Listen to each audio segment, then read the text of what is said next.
Dance, the disrespected art form, misunderstood, and our first love. Hello, everybody. Welcome to our show, Wanna Dance? I'm Rhea. And I'm Jenna Lee. And we are here to investigate the value of dance, from professionals to the average person.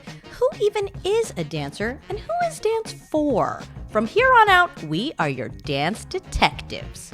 We'll be investigating issues such as why people aren't dancing as much as they should be, why even a professional dancer is afraid to freestyle, and why when we tell people that we work in dance, we see panic in their eyes, and they yell, "But I don't dance, and I don't wanna dance." So stay tuned for the first 5 episodes dropping every second week on Spotify.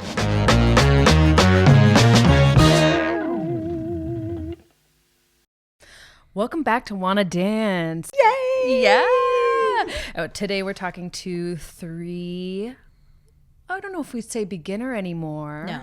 But returning to dance at a later time in life and finding lots of joy, I think, dancers. Love it. And we're Love so it. excited to explore that journey with them. Yeah, I'm so excited. We're excited too. Yay! So I met these 3 lovely individuals when I was teaching at Pink. Shout out to Pink Studio. And one of the best things about teaching like beginner adult classes is seeing the transition that happens from somebody coming into a dance class and maybe feeling like a little bit nervous, feeling like, you know, looking in the mirror and being like, oh my gosh, what are we doing? What's about to happen? And then, yeah, seeing that transition happen to like, oh, this is good stuff. This is fun. And then coming back, and then they'll like level up to going from like taking class, but then taking class consistently, and then performing. I mean, that's a whole other thing. So anyways, these wonderful magical humans, unicorns, I will say, just lovely. So we have David, Jolie, and Caitlin. Hey, welcome. Welcome. Okay, well, to start, would love to hear just really quickly, like, what do you do outside of dance currently? Who are you? David, we'll start with you. I am a cultural animator, arts administrator, currently unemployed, looking for full-time work. Oh, Everyone? You heard it here first, folks. But I've worked in the arts for about 20 years. Wow. And I have no background in dance other than a brief swing dance phase in 1997. You know that time? Yes. When we were swing dancing? It was hot. Yeah. But I did a lot of music. I was in the band. I was in the choir. I did like drama club kind of stuff, but never, zero background in dance. Okay. So cool. Very cool. Jolie! I am a sort of like a failed writer artist, still working on getting my big break. But yeah, I'm also between things at the moment. So if exactly, if anyone hiring, please let me know. What else? Dance for me was forbidden. So I was like that kid in the 80s who was like super gay. So like everything, like just imitated girls, everything was feminine and, you know, that sort of thing. And so I think, we've never talked about this, but I think my parents, I think in like some sort of effort to protect me, they were like, no dancing, no feminine things. Even though in the house it was allowed, it was a very strange time and also a strange like double standard. So I think I grew up sort of afraid of it. I think I was like, I don't know. And then it was like, it felt like the biggest tell, you know, like physicality was one of those things that I think I was just always really nervous about because it was just like how people could clock you. And so I think that is why it took me kind of so long to get into it. But Here you are. But then here you are. It feels so crazy You now. made it, yeah. Can't imagine my life without it. So Oh, yeah. that's amazing. Yeah. Okay. Caitlin. Yeah. So outside of dance, I'm an executive director of a research program at York University, and it was a long journey for me to get there. I spent a lot of time doing research and sort of traveling the world doing neuroscience research, and that was really awesome and fulfilling. But my home was in Toronto, so coming back here and finding something a little bit more stable in the admin side of things was really great. So I've been back for almost 6 years, which is crazy to think about now. And I love my job and I love my friends, and like Jolie and I go back to high school together, and then Jolie and Dave met each other in like 20 something 20 years plus. ago. Yeah. So Oh my gosh. I've known Dave for just as long, and for me, dance was something that I did as a child because, you know, like I have the gendered identity privilege of being put in ballet when I was 5 years old, and like just kind of followed that through all the way until I was 18. I danced maybe like 2 to 3 classes a week. I did like Cool. competitions. I did all kinds of things that, you know, where you get like the ribbons and things like that. And there was a period of time in my teen years where I was like really rejecting it, and like I was like, I don't want to be this sort of stereotypical type of like pink tutu thing because I'm a goth now and whatever. But like, but it was always really with me. And I you know, at some point, and I don't know if this is an interesting topic or not, but like when you are young and you dance to a certain age, then it's like, well, what happens after I go to university? There's no space for me as like an adult to, even though this was always something that was just recreational. And I just was like, well, I guess I just stop now, right? Like there's nothing else. So that turned into like, instead of dancing, you know, my jazz classes or my lyrical classes or my ballet classes, now I'm just like shaking my ass at the club on Thursday nights, probably drinking too much, and enjoying dance in that way, but really also like being objectified because it was, you know, a different time. So I think finding dance again in my early 40s has been like a really interesting awakening as far as just like reconnecting to the joy of it. Like it's like my body remembers how good it felt to do it in a way that was like not for the male gaze, not for anybody besides myself. And like just being in the class and being able to move and feel all the good feelings that come along with that. So I just feel really grateful actually to these two who actually reconnected me to Pink, because you're just neighbors with Pink, and being able to go and try something new and being like, oh my God, I'm in love with this. So yeah, it's been great. Wow. That was such an array of like what dance was to each of you growing up. That is very fascinating. Yeah, so interesting. So interesting. I'm thinking right now, well, we've just met today, other than me seeing you on stage one time. So I used to teach this class called Absolute Beginner Hip Hop, and it's where I really found myself like later in my dance career by guiding people who were new to dance. And it seemed to me that many people who chose to sign up for dance, maybe in their 30s, in their 40s, were having a moment in their life. And so I just want to put it to you, what was that, other than knowing someone who went to class, what was that little like, I think I want to dance. I think I'm going to go to class. Was it somebody pulling you in, or was there something about, this want to return or try? I'll jump in there. For me, I was a big performer when I was a kid, but I wasn't good enough that I felt I could do it professionally, and came from a very academic household. So it was like, you're going to do all your maths and sciences. The arts was really important to my family, but it was a side hustle, not a main gig. Hobby. Yeah. And so I, did OAC drama, and I did drama club, and I had friends who went on to drama school, but I never thought of myself being employable as an actor, and didn't realize there was other roles you could do in performance that don't have you on stage acting. And so I always had that bit of a bug. And for me, finding dance later in life was really about challenging myself to be a beginner at something as like a 42-year-old adult male. Yes. Like you fundamentally are going to be bad at it when you start, and that's actually part of the process. Yes. And that's part of the joy of it. Yes. So for me, there's not that was like a challenge to overcome, but it was a fun adventure in that way. Ooh, fun. Ooh. Looking for an adventure. Okay. So did you pull these two in the first class? Whose idea? Where did it come from? So, funny enough, the way that we discovered Pink Studio was Nuit Blanche. Okay. So we live right near there, and they did one year, there was like an East End leg of it. And Pink had like an open studio where I think it was just Nat, the owner, like playing music, and people would come in and just be dancing randomly, and us being... Shout out to East End Arts, who produced Danforth Nuit Blanche that year. Nice. There you go. But just us being like silly, we like went in there and danced, and we were like, this is so much fun. And then we like looked at what they were offering, and we were like, Beyonce dance class, like why aren't we doing this? And so it took, I think, like 2 more years where we just sort of talked about it because, apparently we have no follow through. But eventually I think it was Caitlin was saying like she wanted to dance more because we all do other various things of physical activity. I'm really big gym person, so a lot of like yoga, Pilates, weightlifting things.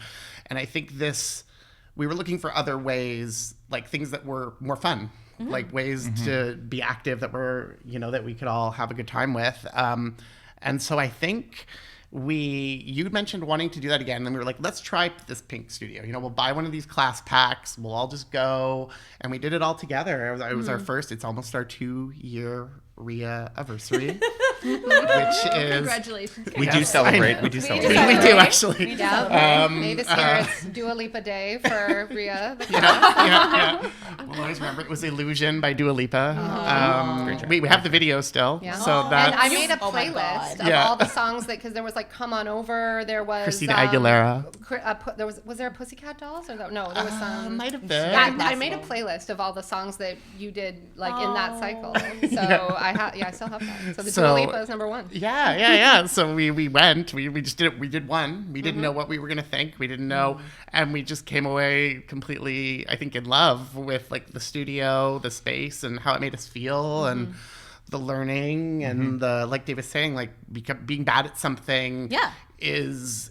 It's just such a great experience because you're still enjoying it, but it's there's no pressure. You didn't feel like you had to be good at this. We could all just sort of experience it. So yeah. And then we kept doing Pink Studio drop-in classes. And we also started doing this great cardio dance class at Good Life called Body Jam. Oh, Yes. okay, nice. And then, which we're also obsessed with. And then we signed up Amazing. for the recital class together.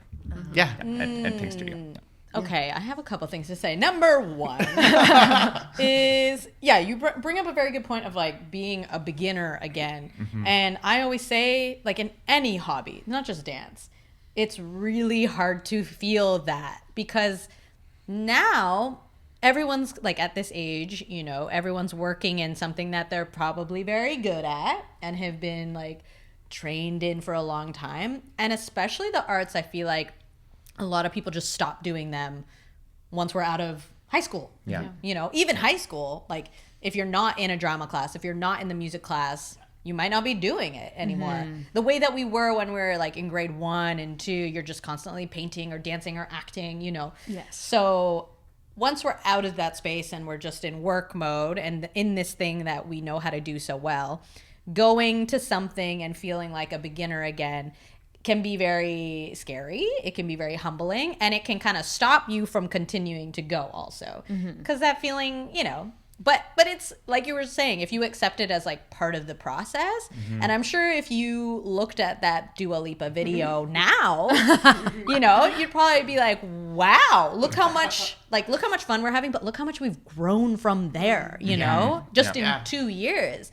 I mean, the fact that, so then you guys were taking classes and then signed up for the performance class or recital. So what that is basically we work with beginner students still for like 10 weeks and they learn 2 pieces, like 2 full 3-minute pieces with blocking and formations, costumes, and they perform it on a stage, and it's amazing because the audience is just filled with like people's kids and partners, and it's like the opposite of what usually happens, right? There's so many spaces for kids to be on the stage and us being like, yay, but there's not enough spaces for like adult beginners to be celebrated for the thing they're doing just for fun, So anyways, I would love to know, what was the transition like from going from class to then performing? Caitlin? I think, we started to just do so many drop-in classes and like then the videos, and we'd got like enough confidence to like share some of those videos online sometimes, and just to feel like,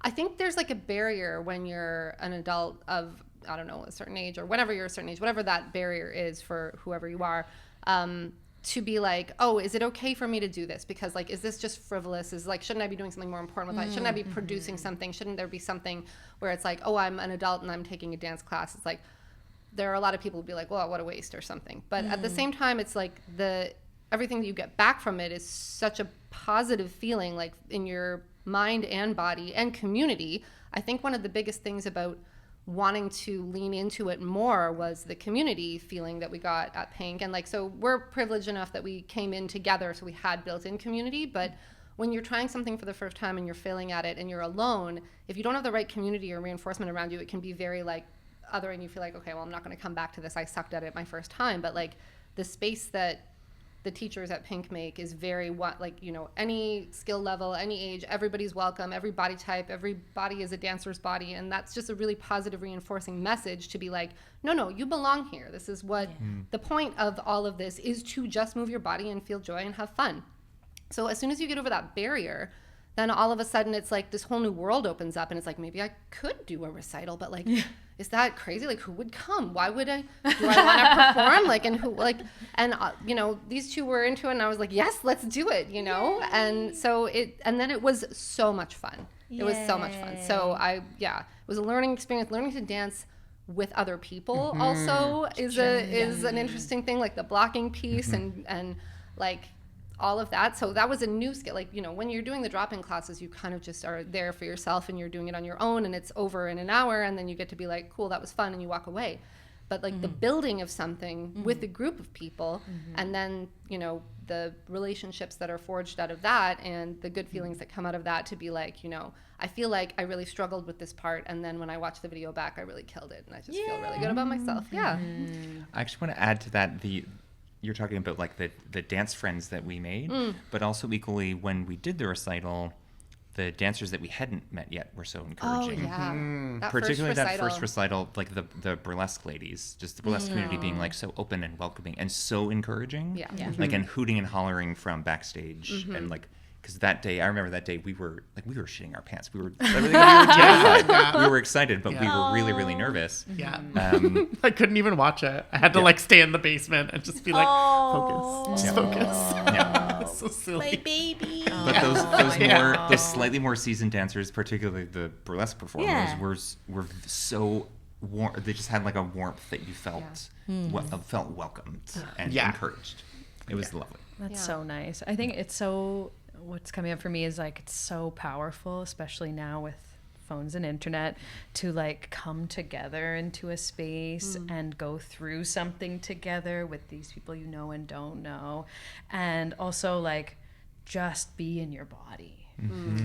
That's dance really takes me to the present with other people, and that's one of the greatest gifts, I think, let alone like, you know, there's all these studies about the brain and drums and being in unison, like it's so powerful.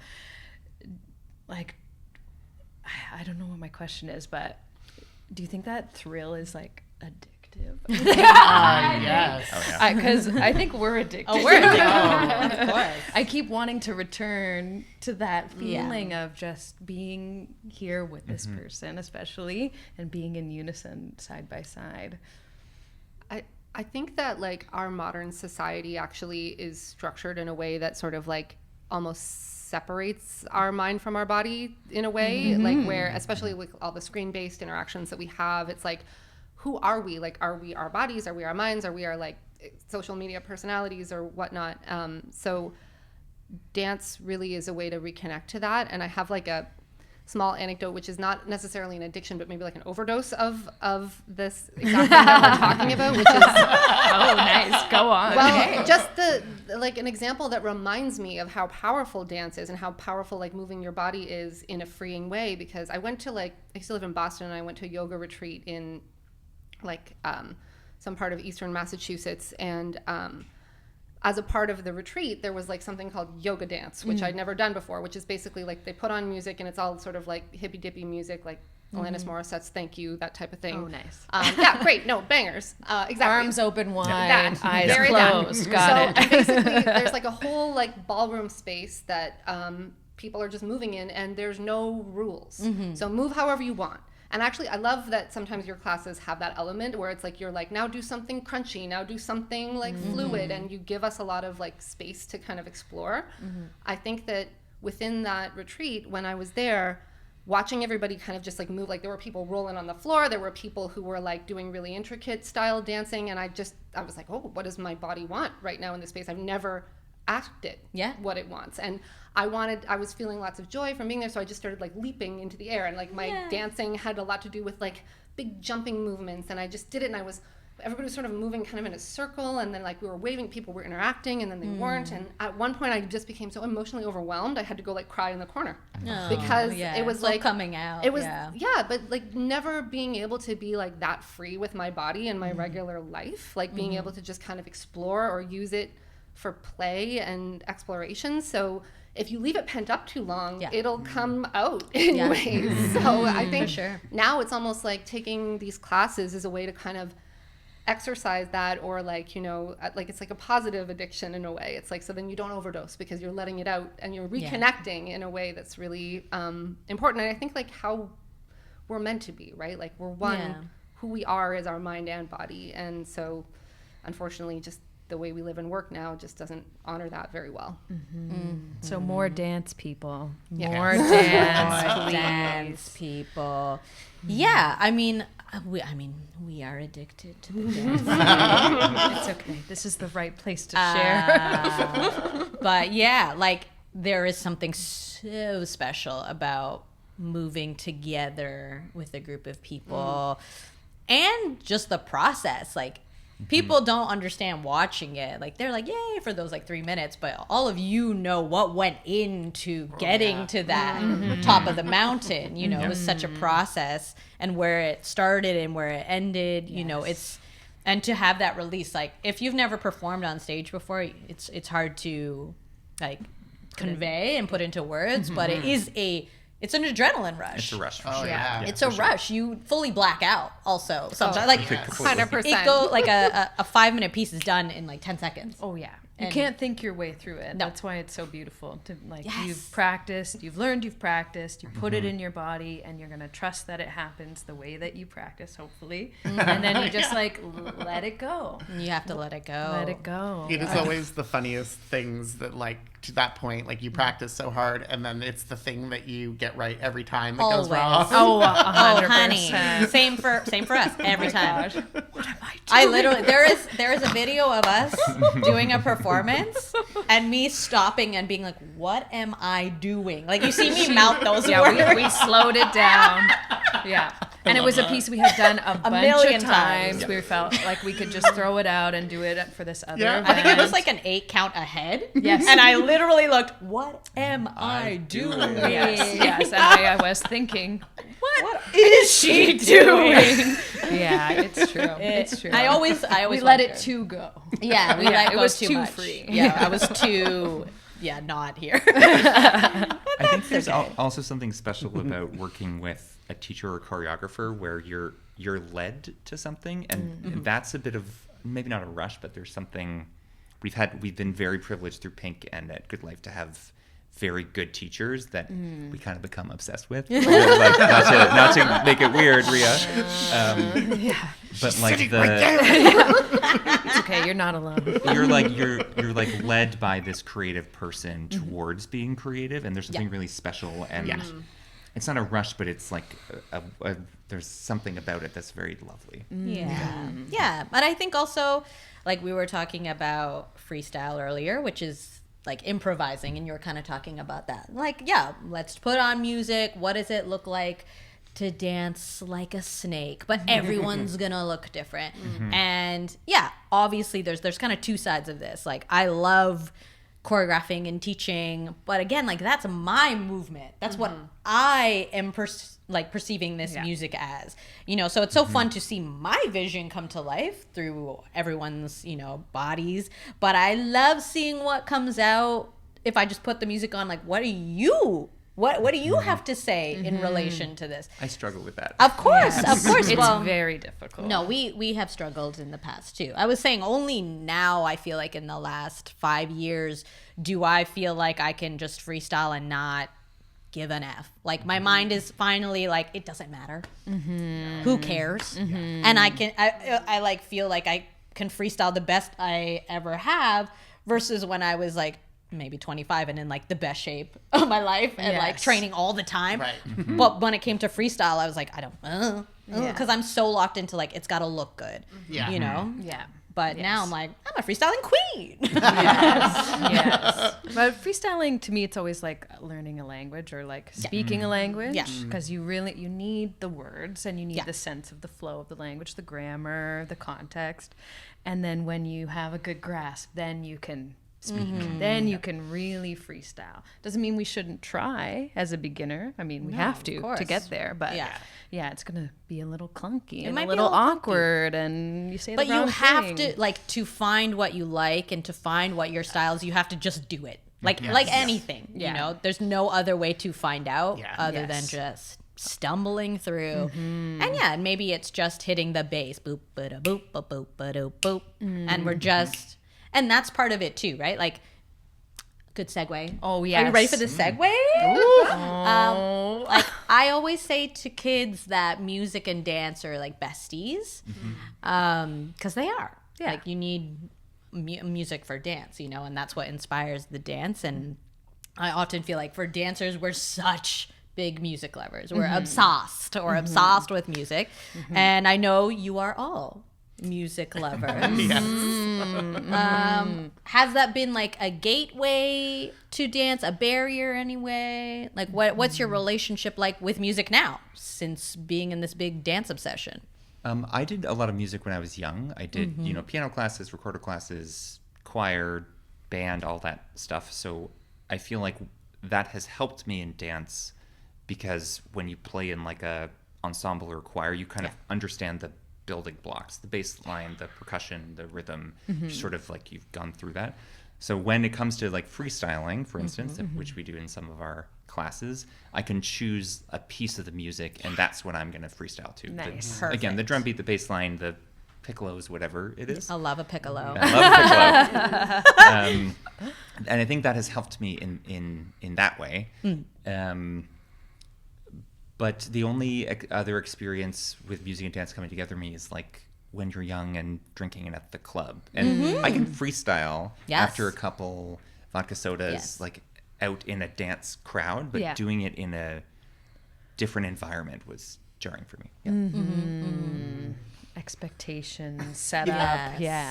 I was music was sort of like a secret thing of mine as a kid. Like I was, again, because I was sort of I was like that kid who, like, nowadays it's less weird. I feel like artists like Sam Smith and people exist, like male presenting folks who are doing more feminine kinds of music and things like that is more common. But when I was a kid, like, you know, I just wanted to be singing like Whitney Houston and like Mariah Carey and for everyone around in the world, that was like weird. And so in the original key also. In the original key, which is why it was weird. But so I really loved music and loved learning it, but it was sort of done really just by myself. And so when in my 20s, I sort of had a brief area where I was like in my life where I was acting a bit, but then I had to like step away from it because sort of what Dave was talking about, like where I didn't think I was good enough to ever be a professional, and like you get messaging, and I had a weird interaction with a director who told me I couldn't sing, and I knew that wasn't the case. It was like one of these weird things where we had those like people. It really ruined things for me. Those seeds. It took me a long time to take it back. And so in my 20s, I spent a lot of time like karaoke. Actually, was like karaoke bars, learning, just like seeing like was I being gaslit by society, which I was. So I feel like that sort of led me back into dancing, and now what I love is I love the two, and I love how I feel like I've learned so much more about music through dance. Like it's just helped my musicality. I think I'm a better singer even than I was before. Like I think it's just the way they work in tandem is just it's amazing.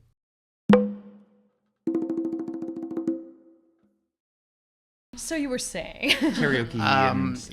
Just that I've loved to sing my whole life, and it became something more that I wanted again, like a hobby, like an elevated hobby. You know, it was something like I wanted to do love an things with it. elevated That's great. hobby. Yeah. Stealing that. Yeah. Yes. Stealing Oh, it's that. just my L hop. My L hub. My L hobby. We'll see if it sticks. We'll see. Yeah, it's taking try it over out. my life. Let's try it out. We're testing. But yeah, so I feel like dance has been really great for paying attention to different parts of music that maybe before, and even the same songs, because we're doing a lot of music that is the stuff I loved, that we, you know, I grew up with.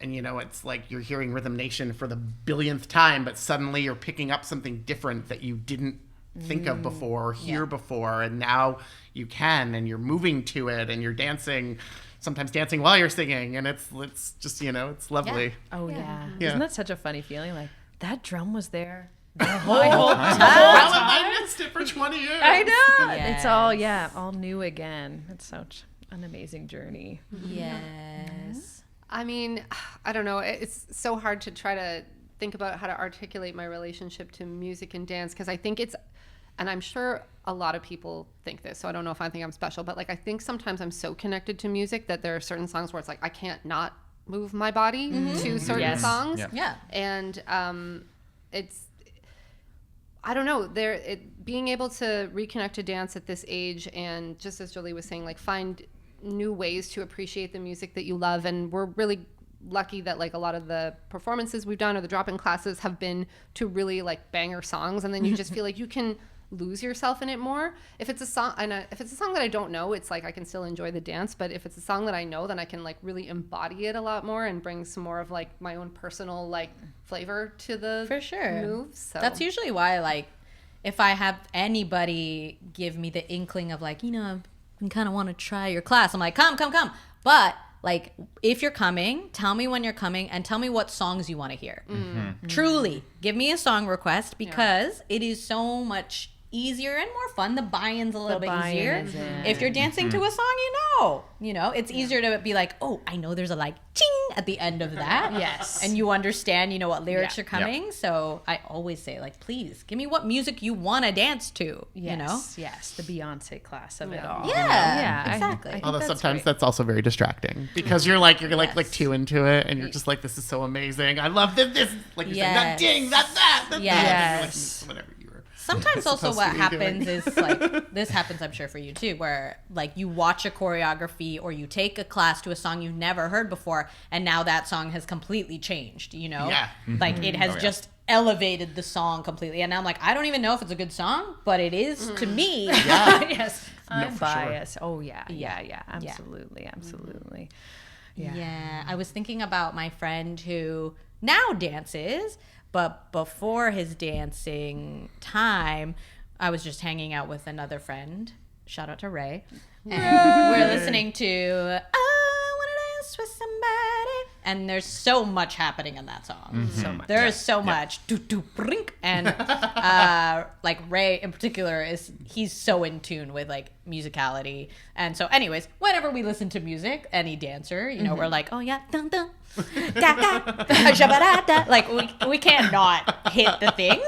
And we were doing that just as we usually do. And my other friend was like, I have been listening to music all wrong. Like I don't listen to music like this. And so I kind of feel like with dance, it's almost just like dropping you in like to a different level of music, you know? It's like a magical world that you get pulled in. Yes, my 6-year-old has begun that journey. She watches me freestyle sometimes, and she's like, "What was that? What's that?" And so she started doing this. She's like, "You hear that guitar? You hear it?" I'm like, "Yeah, I hear it. It's so cute. It's so cute. Yeah. and it feels so good. It does feel so Yeah, good. digging into the layers of a song, like you said, all these layers of the instrument. I mean, in whacking, this style I do, it's to disco music originally, and that it gives you so much time, just like house music, Yeah. with one layer, you know, and Yeah. then it brings in a new layer for you, and then you get to move in a new way. That changed my life. That changed my freestyle. That changed my identity, I think. I don't want to put too much on it, I think but it's changed me as a whole. yes. Having that room and that awareness to discover music and then put it in your body. I don't know. But you're It's right. the You best. make a good point of like, tapping into the different parts of the song unlocks a different part of you and your dance. You know, like if I'm dancing to the piccolo versus dancing to the singer versus dancing to the drum, it's going to be probably pretty different. Yeah, and that's why freestyle's so cool, because you get to like discover different parts of your body and dance and characters, and you know, it's so cool. There's also been a fun thing in your classes, Rhea, where you're very expressive with your voice. So you're like making music to describe the move you're doing. Like we're gonna do this, and then we're gonna go. Yes. It's very like we adore it, but it's also a great mnemonic device. Yeah. You're like, when you make that noise, I know what move Yes. that links to. So it's like you're making music out of your movement in a weird way, and that's actually helped. That's helped like link the body sound connection. Can help with rhythm a lot. Yeah. Oh, for sure. Yeah. Yes, that is a classic dance teacher, you know, going ka-ka versus boom, boom. That is a different. Yeah, those are different things. Those are different things. movements. But you understand that now. Totally. You know? You understand. Those are very different things in your body. Oh yeah, and it's a gateway for fun. Yeah. Right? Oh, for Yeah, sure. usually it gets a laugh. Yeah, we're making a silly sound. I'm putting the silly sound in my body. Permission to come Permission have to fun be with silly me, and, like, please. yeah. Oh yeah, that's I think what we say a lot with dance, and like we are on the mission. We're gonna get everyone dancing. Yeah. For literally just the fun of it, just to experience the joy of it. We don't have to be a professional. No. But when we come in, like to a dance class, the stakes feel high, and it feels like we have to be professional, and we have to look a certain way and get to a certain level by the end of this hour. But no, I just want to be silly and have fun. Yeah. Like permission to be silly. Please come, especially like we were talking about with people's, you know, day jobs. You know, I have a lot of room to be silly. I'm so lucky in the things that I do, but I know that not everyone has that. So like, please, for this hour, just like, let's just have fun. Let's And just it have gives fun. us permission to be silly, because I think one of the things that I've struggled with at the beginning was like taking myself a little too seriously. Like if I'm not getting one of the steps and I'm like really like mentally beating myself up, like, why are you so stupid? You can't get this move. And when you can actually like have a comfortable environment, or when it's like, you know, just if you can't get this, just like do la la la la or whatever. It's like, and then you can grab onto a piece of the music, like one of the layers, and kind of just do your own thing and be like, it's not actually about me getting it perfect. It's just that I showed up and I'm here and I'm getting it done, and I'm not gonna like torture myself about it. It's actually just, I'm here for fun. And if there's choreo, being like, hey, we do the da da da ba ba, we do this thing I don't know, and then we do this, And then I'm back into it, we will fill that in Yeah. later. Yes. And, I feel this. I get pissed at myself. I'm like, why are you pissed at yourself? I'm like, Yeah. Shut up. Shit. You'll learn it later. okay. Don't worry. My parents aren't here. Why am I pissed? Yeah. And I think when you're in a class where people are, because there's there's different dynamics that happen sort of in different classes, right? And so when you're in one of those classes where everyone is feeling very stuffy, I think then my tendency starts to be like, be dumber, like start making noises and being sillier, Be the and clown, like kind of. like yeah. Like if we're in like a, you know, a Rhea session and everyone's, as Caitlin said, taking ourselves too seriously or whatever, I think it actually sometimes makes me be dumber and sillier. Like I think that like permission to be silly by being silly. Oh yeah, something like that. Yes, I do that too. I can't I turn do it too. off even if I'm a student in the class. I'm like, Yeah. sorry, excuse me. But it's happened like, okay, like in like when I take, which I still try to take class, you know, if I go to like an advanced class or an intermediate class, I can feel the vibes in the room, like the stakes are high. Yeah. And it feels like almost like an audition, which I have to be like, yo, this is just class. This is just class. And I or you, like if we're in a class together, it's you over. know, we will do the same thing. We'll try and diffuse, even just asking questions. People won't ask questions. Yeah. Yeah. And so I'll ask like, hey, can we do that again? Or for this part, is it on the, and people will come up and be like, thanks for asking that question. Thanks for asking that question. Nervous. No, Yeah. I Or can like, do it. thanks for laughing, or thanks Yeah. for like keeping it silly. And I'm like, yeah, dude, I mean, it's class. Yes. Yeah, but sometimes, like, if I'm not there, like, who else? Are you guys having Are you guys- fun? are you guys having fun? Are you Yeah, it's having supposed to be any fun. fun? Yeah. Are you having fun? Are you? Yes. Sometimes I think I teach actors basic dance in college, and something I try to point to them when they're ready to hear it is that when they get really stressed and nervous and like stupid, you know, that their bodies actually, you know, we get really tense, we get hunched, we get closed in, and we're like getting worse at dancing because of our own baggage, you know. And I'm like,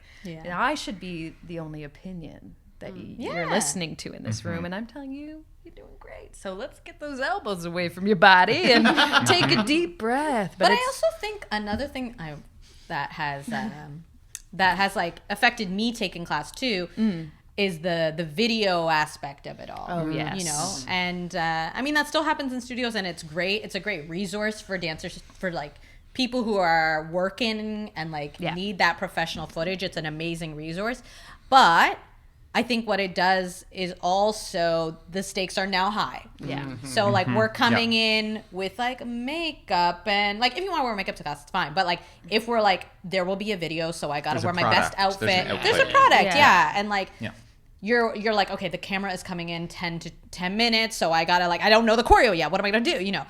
Then the vibe of the class is a little bit different. The learning's interrupted because you're just focused on the outcome. Yeah, or even 100%. Without the professional camera, people putting their phone there to get their own footage for their Instagram or whatever. Yeah. I mean, I like that, to see your own progress. Yeah. But then if that becomes like, I got to get the video to show the thing. Yeah, it takes away the thing we were talking about, which is like, I'm present in my body with you. Yeah. Oh yeah, never mind. The whole universe is here observing me and recording me this version forever. Yeah. Yeah. I had a colleague at work, and I was telling them I was taking all these dance classes and that sometimes we record videos, and I will sometimes post one on my Instagram feed. And he was like, wow, you must be really good. And I was like, no, not really. Interesting reaction. But like, you don't have to be good to do that. Like, you know, I don't post videos a lot, but I might post it because there's like one little move that I did that I thought I really hit it. But you don't have to be good to do it. You don't. The stakes are low. It's supposed to be fun. Yes. Even I feel that way too, like sharing a freestyle to a song that I know a bunch of my dance community will love to see me moving to, but the freestyle is okay. I wasn't really warm. I'm in my kitchen, you know, but can't I just share with you? And just play and share. Yeah, and, is that okay? Or no, totally. So interesting. Okay. Yeah. I would love to. This is how we're wrapping up all of our episodes. We have a question for y'all. Okay, after all that and this whole journey, would you call yourself a dancer? And what does it mean to be a dancer? Big question, big question, big question. There's no right answer. I would describe myself as a dancer. And again, I don't think I'm particularly talented at dance. I don't know if I have a supernatural affinity for it, but it's very joyous for me. And I think anyone who dances is a dancer. Yeah. Yeah. Ooh, no pressure, but coming after that, Jolie. How do you answer that? No, I think I've just drank like the Pink Studio Kool-Aid, like all the like everybody's a dancer's body. Like I just believe that now so much. So it is, and I think because exactly, it is true. Yeah, and we're there so often. You meet new people. We've done 3 recitals now, so. Every time we meet new people, there's always people who are just beginning. It's always their first one. And you're seeing it through like their eyes a little bit every time. And so I almost don't think I couldn't not call myself a dancer now, you know, just through all these sort of experiences we've done. And it like, again, like, I don't know how good I am. Like, I don't know what that means. Like, does that matter? Yeah. Well, you know? No. Yeah. And we, you know, it's brought just so much joy, and we've met so many amazing people. And I honestly could not imagine the last like 2 years. Like, it's just changed my life. It's changed my life in all the best ways. So yeah. Kayla? I think She's been a dancer. I probably would have described myself as a dancer before, like reconnecting to it too, because it's always been a really big part of my life. And I'm maybe delusional where I think that I am good. So You I don't know. are. Okay. You're all good. Yeah, I just was fishing for that. So. She said I was good. So Damn it! She got me to say she was good. no, I think Camera. Front you know and center. what we do is a part of our identity, right? So like this is something I do, and it's something I've always done, and now I just get to do it in a more formal way, in a way where it's like actually, I think the product of dance is an interesting question, like the video or the recital or the thing that you're working towards, and because we live in a really product-based society, like everything has to be working towards something or culminating toward, you have to be like improving all the time, and I just feel like, you know, just doing it for the sake of doing it is such an incredible joy, and that there's a space for that now that feels like it can be recognized a little bit more than just like dancing in my kitchen, which is what I was doing before. So And a space for everybody, like for Yeah. grown-up bodies, for big bodies, for femme bodies, for queer bodies, for trans bodies, for BIPOC bodies, for all the bodies. And all together. Yeah. Yeah. I think it's, So I think it's special. beautiful. Yeah. It's the Best. It is the best. Dear Dance, we love you. And I'm so grateful Forever that, love you. for your journey and to see a little peek into your journey. It's so cool. Okay, well, if you're listening to this or you're here in this room right now and you haven't danced today, Now is your chance. that's unacceptable. No, this is your chance. Never mind, it's not unacceptable. This is your chance. We're going to improv a little ditty. Ooh. Join in with And then your just- voice or your just body. Dance in your chair, dance in your car. Yeah. A 5, 6, 7, 8. Ooh. Dance. Ooh, dance. We love you. Dance, dance. We love you, dance. I love you, dance. I love you, dance. You never been a better lover, me, but you won't dance. I didn't quite hear you. What did you say? You never been a better lover, but you got I to got it dance. at that time. I think I got it that time. Thank you, dance. Thank you, dance. Yeah. Thank you, dance. Thank you, dance. Thank you, dance, dance, dance, dance. Yay. Okay. Thanks, everybody. Thanks so much for having Thank us. you. This podcast is brought to you by Literally Nothing. The efforts of Jenny and Rhea, just forever trying to make everyone dance.